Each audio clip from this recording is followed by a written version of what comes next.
working on your coffee, or? No, it's done. Done That's deal. the over coffee part of over coffee. So it's done though already. Oh, so. yeah, right. Over coffee. Jeez. My coffee's over there, so just FYI. All right. I want to break the mode right now we're in. So anyway, Karl Parker, thank you for being on the show. And we're sitting at what was your house here on Cobb Mountain. And I'll show a few pictures now, just kind of in the video, to help people see kind of a bigger picture of what's going on. But how long ago now was the fire? It was 2 weeks and 3 days. Wow. 3 and a bit days. It seems like yesterday, actually, and yet a long time ago. It was. Yeah. So, you came here Sunday, right? What was the first time back here? Sunday. Oh, okay. Yeah, the Cobb area was opened by the Sheriff Department at 5 p.m. on Saturday. And we actually drove past here at night and just stopped. Mainly we wanted to just check and make sure that the road access was okay and so forth, because we had our kids coming over the next day to help us with the archaeological dig, as we call it.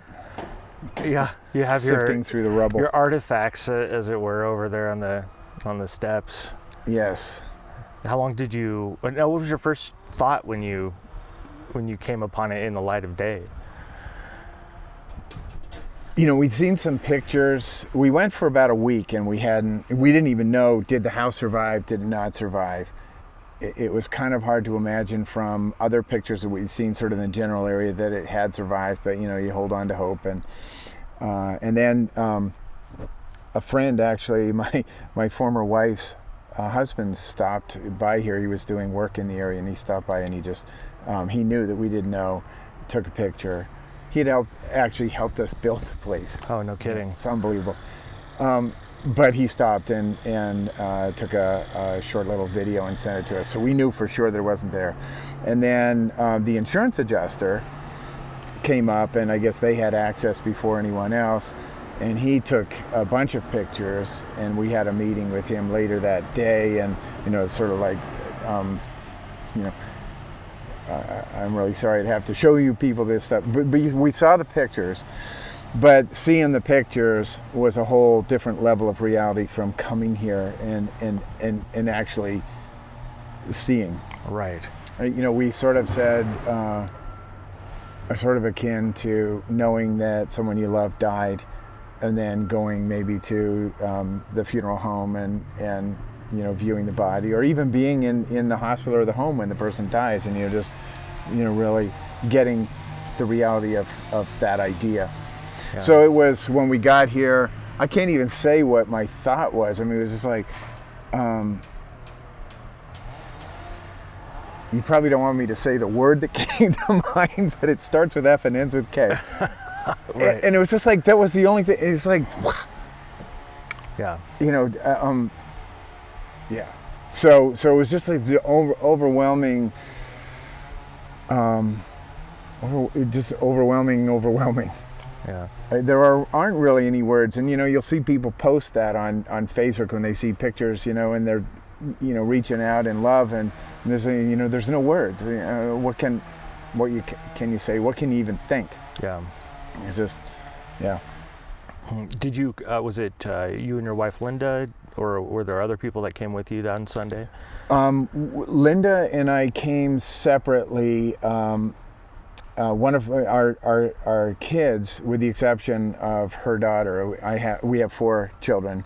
3 are mine from my first marriage, and 1 from her first marriage. But you know, I mean, they're all our kids. Yeah, you know right. I mean, of course. So we don't call them stepkids or whatever.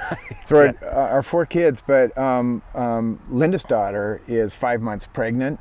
Oh wow! And okay. with all the warnings about you know, hazardous materials and everything, everybody around the table was agreed that no, stay away. It was hard for her not to be able to come. But my oldest son, his schedule was such that he could come over and help for a few hours in the morning, starting early. So I came up here early on my own, and then later on Linda came, and so we weren't together when we experienced this, which I don't know. It is what what it is or was what it was.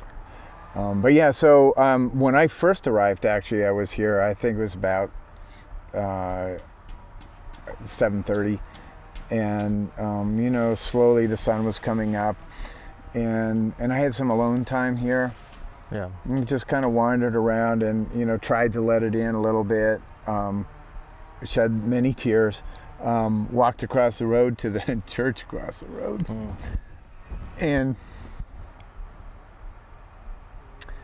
yeah, they had, you know, some of the people, I don't know how they got in, but they erected a cross over there, and you know, it said that we will rebuild, but the cross itself says He is risen, you know, and that sort of powerful, you know, symbol of resurrection, rebirth, you know, God's presence, all those things, you know. So it's just like, even just thinking about it, it's really, you know, really raw and really real and really overwhelming. Yeah. So will you tell me a little bit about your spiritual background? Were your parents particularly faith-oriented? Is this going to be a multi-episode series? 30 minutes. That's right. Okay, the Cliff Notes version of my. So, yes, my mother's father was a minister for his entire life, a pastor and a preacher. I guess you could call him a missionary evangelist in the General Church of the New Jerusalem, which is a branch of the Swedenborgian faith based on the teachings of Emanuel Swedenborg. And so that was my mom's background. And my dad and my mom met at the church center, which is in Bernathen, Pennsylvania, near Philadelphia.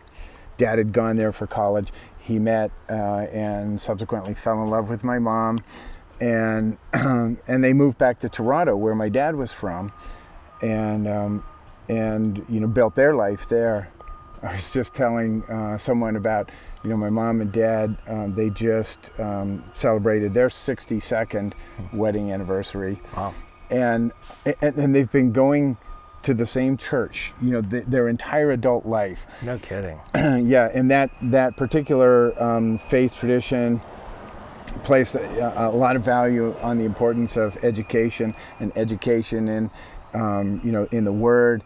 Part of the curriculum was memorizing scripture, verses from scripture. Each week there'd be a different one. Oh wow, that's you know, quite a curriculum. Yeah.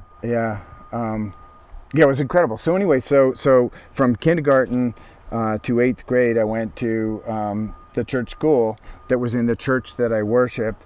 My parents also believed in, you know, beyond that, just, you know, so we had family worship at home several nights a week. Yeah. I mean, just a lot of that. And then I went to public high school for 2 years, but then shipped off to the church boarding school, which was in the church center in Bernathen, Pennsylvania. So I went there for 2 years till, you know, it was like 1970 to 1972. Just before graduation, I actually got kicked out because of my fooling around with marijuana, which in 1972 in a church boarding school was like, you know, right. Scandalous, I would imagine. It was huge. It was huge. Oh. It was a seismic event in my life. Yeah. I went back to Toronto, spent a year there, and you know, kind of, it was a time of clarification and, you know, what do I really value and everything, and I decided to go back to the same place, you know, back to the scene of the crime or whatever. But during the year that I was off, I started teaching Sunday school in the church that I'd grown up in, and I found that I really liked it, and it seemed like, you know, the kids responded well to me, and I thought, you know, I'd like to become a teacher. My dad's sister was a teacher in the church school. She actually taught me in the church school. So I went back, did 4 years of college, trained to be a teacher, and then I began actually teaching in the church school system. I got a job teaching in Kitchener, Ontario, teaching 7th and 8th grade and other stuff along the way. And along the way, got a master's degree in education from Lehigh University. And, you know, I got involved with administration. If I might, your early concept of God, what did God look like to you? What did God look like to me? You know, I think God looked a lot to me like the pictures of God depicted in, you know, all the books, the Bible books, you know, and so forth. One thing, like a central doctrine of the Swedenborgian faith is that that what Jesus said at the end of his life, that I and my Father are one, that wasn't like a metaphoric statement, that Jesus was the manifestation of the one and only God. It's not like there's a couple of, you know, sort of divine beings. The whole doctrine of the Trinity is understood differently. So God is just one. So the picture of God that, you know, I would say the one that just immediately jumps to mind is really not, I'll say what it is, not what it's not. You know, Jesus as a shepherd. You know, the Lord is my shepherd, I shall not want. And, you know, so a picture of Jesus and the image of the good shepherd going out after the one lost sheep, you know, kind of you probably even can picture it on a craggy mountain slope, you know, very dangerous place, reaching down for a little lamb that's, you know, on a ledge. Has that picture changed for you at all?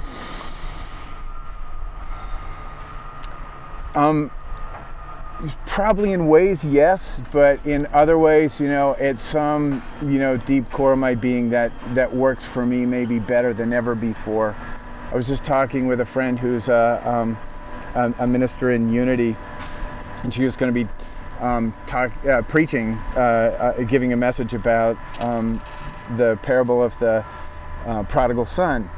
And I was really excited to hear that, and my response was, Luke chapter 15, where that occurs. It's like, I would say probably my favorite chapter in the whole Bible, because Jesus is getting hammered on by the religious right, the authorities. Why are you hanging out with all these, bad people, prostitutes, sinners, tax collectors? And, Jesus tells these three stories. The kingdom of heaven is like.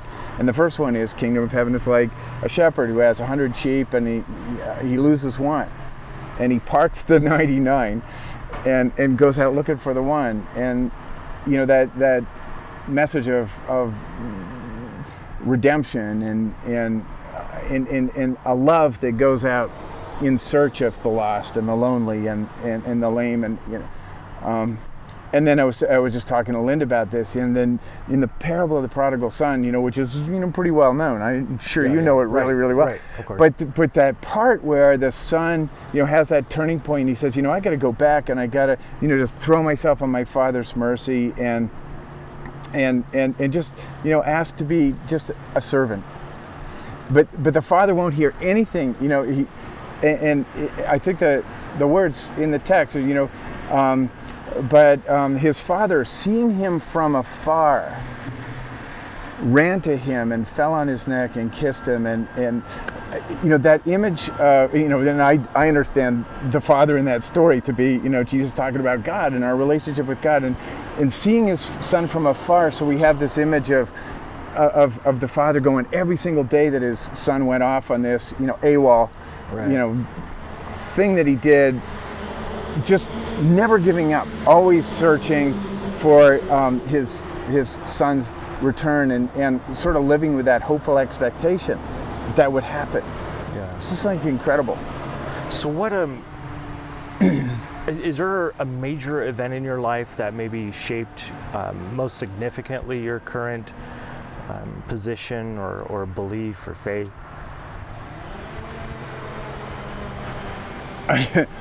Was there one?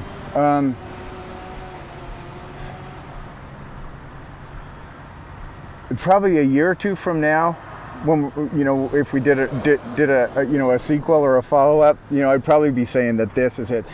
There's a couple of just incredibly defining moments for me. We talk about this thing called faith, and we have this sort of intellectual construct. It's like all these ideas and things we've been taught and things we've read and things that maybe we've thought about ourselves, and it sort of like forms this thing in our head, a set of ideas. My experience is that where the faith starts to become real is actually, Paul says we walk by faith, not by sight. And how does that happen? It's like these cataclysmic events when all of a sudden, it's like you discover, is this just an intellectual construct, or is it actually something that's durable and that is serviceable? This is actually helpful. What's my faith doing for me today? Yeah. And so I would say sort of those kind of pivotal turning points. I don't really have a complete catalog right now, but yeah. One of them was in the midst of a crisis that occurred several years ago, about 8 years ago, when the house that we lost before this one, when that happened, and I had a fall. It was actually caused accidentally by the contractor who'd screwed up the remodel part, all that stuff, and I nearly lost my left arm. Oh my gosh! And and it was really weird because it was a point where I was at that time I was serving as pastor of the Methodist Church in Clear Lake, and I realized, waking up and reflecting and so forth, that I had this really amazing sense of peace in the midst of all of this calamity. And I couldn't really figure out, what's that about? I should have been freaking out and everything. When I woke up, I came to consciousness. I know intellectually that it was a traumatic event in my life, and there were lots of hard parts about it, but I always just had this kind of thing. So that was a point where I was really aware of maybe faith, the faith idea actually being, a real durable part of my life, integral to my life.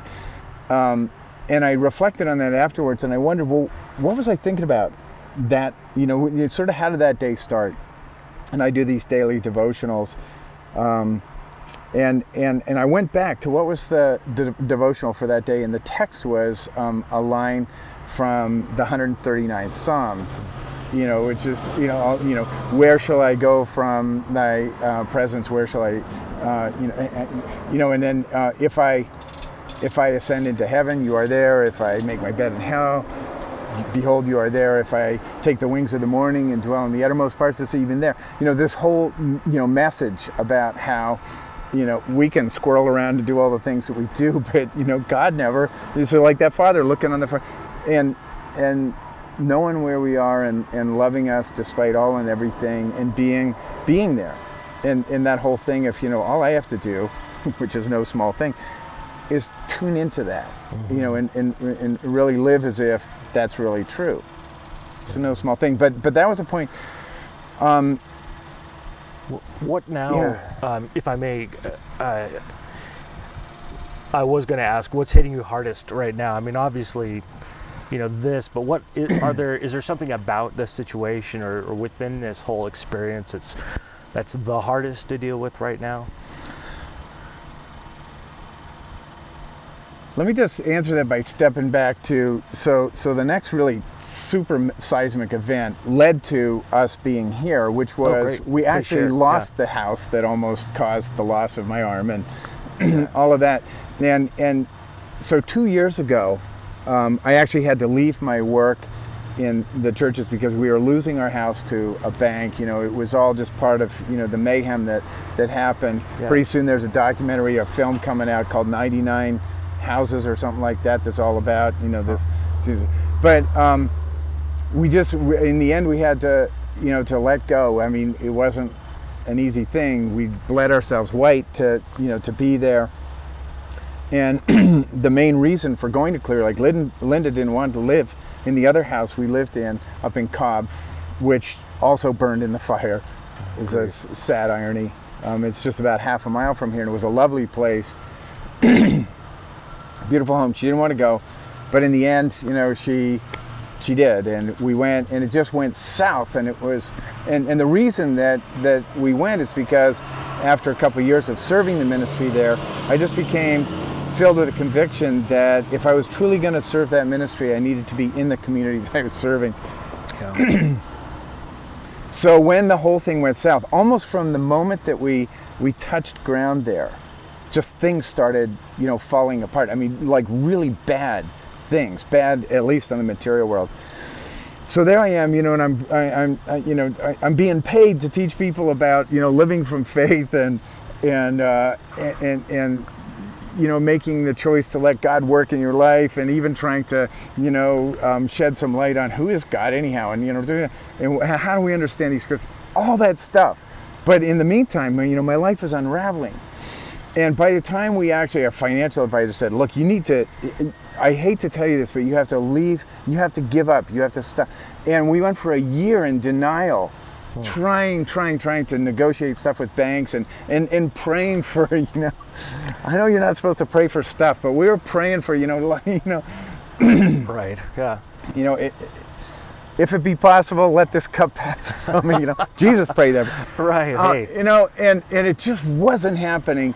And in the end, it didn't happen. So in the end, I had to, ask the churches for a leave of absence. We actually, lucky for us, we owned this property, but it needed a lot of work to become, suitable for living in.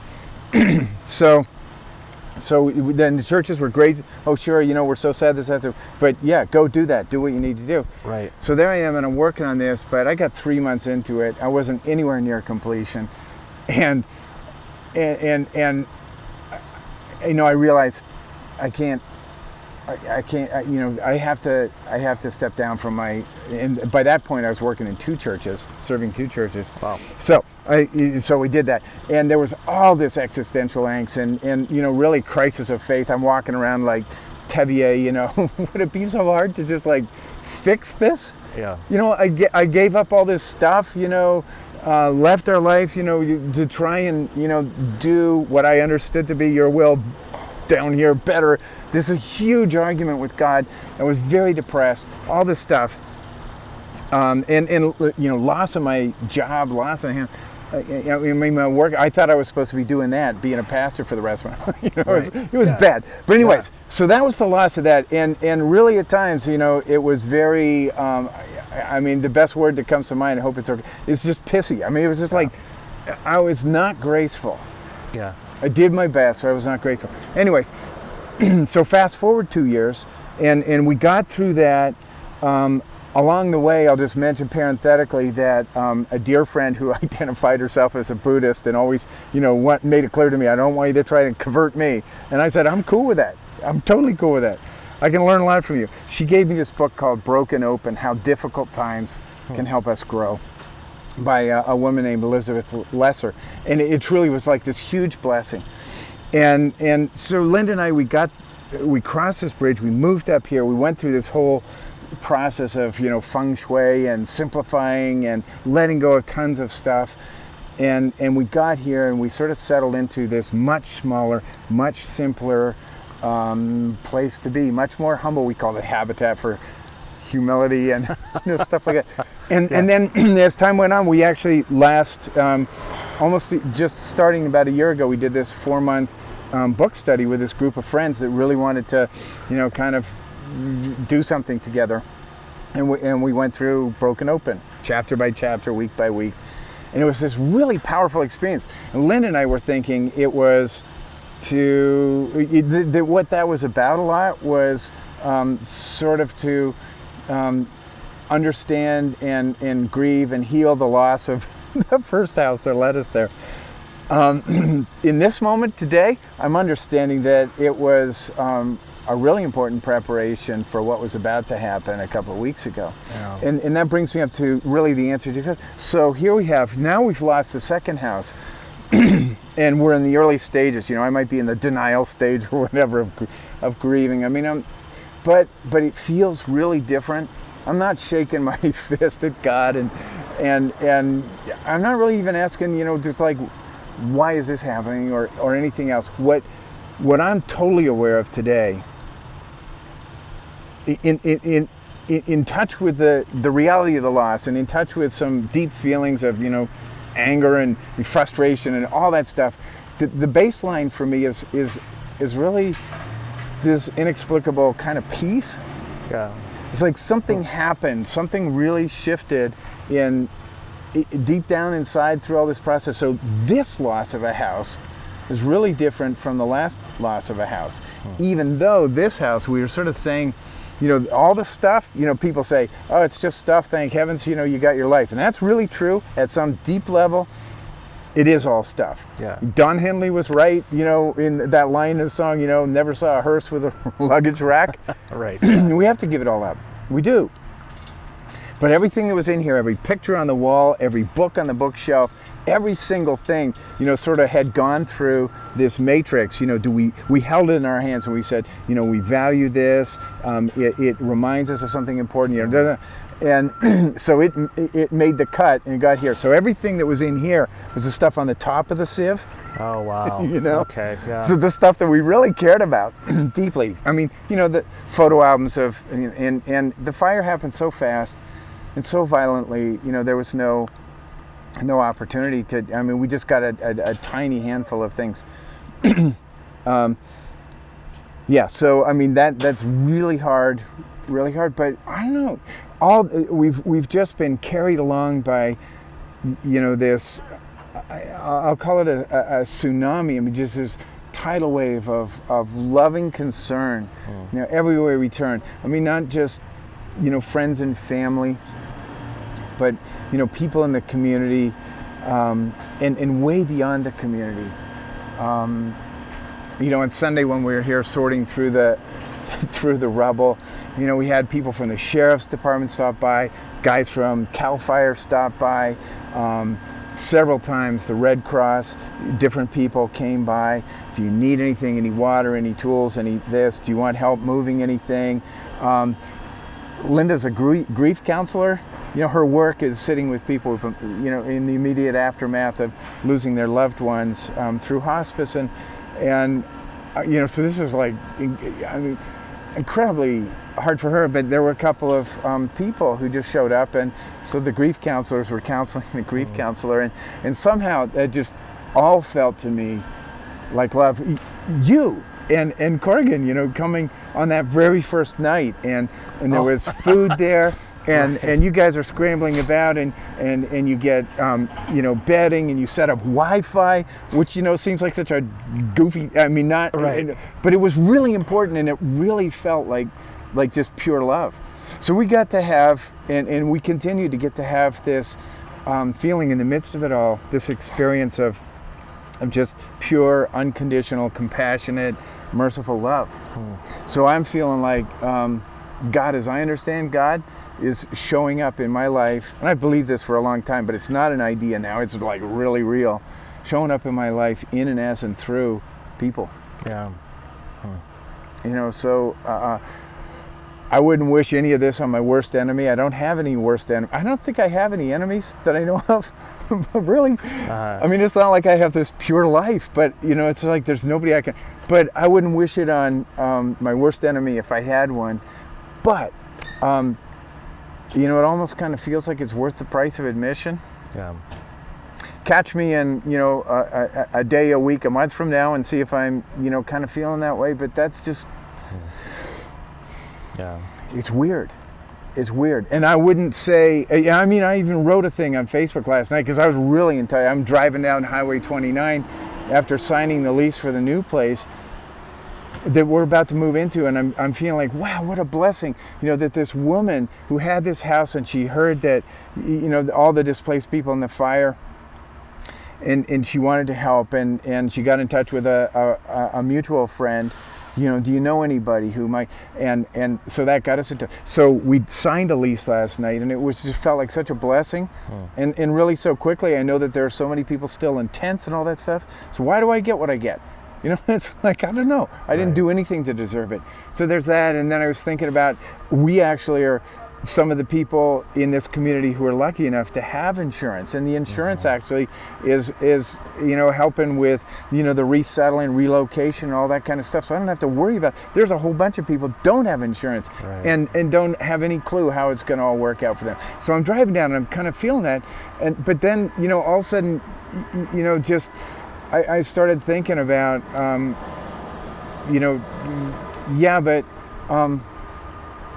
But that place that we worked so hard to be in, and we had so many hopes and dreams. I mean, it was sort of like, okay, we're never moving again. This is the place where I said that I just want to be hauled out of here in a pine box. It's like we're done with moving, with packing and unpacking and remodeling, all that stuff. We're done, and let's focus on building tree forts and tree houses in the backyard, and zip lines for the grandkids to play on, and putting up a chicken coop and getting solar collectors in a garden so we can reduce our carbon footprint and increase our self-sufficiency, all that kind of stuff. And so that started coming up for me, and all of a sudden I'm driving down Highway 29 in the dark, and I'm just crying and wondering if I should pull over and just like breathe into that moment. And so it's hard to hold all the pieces. Right, I can imagine. I really appreciate you sharing your story and taking time in amidst all that you're having to go through right now. And I know it'll be really important for a lot of people to hear. And thank you. Thank you, Dave. Thank you. Yeah, God bless you.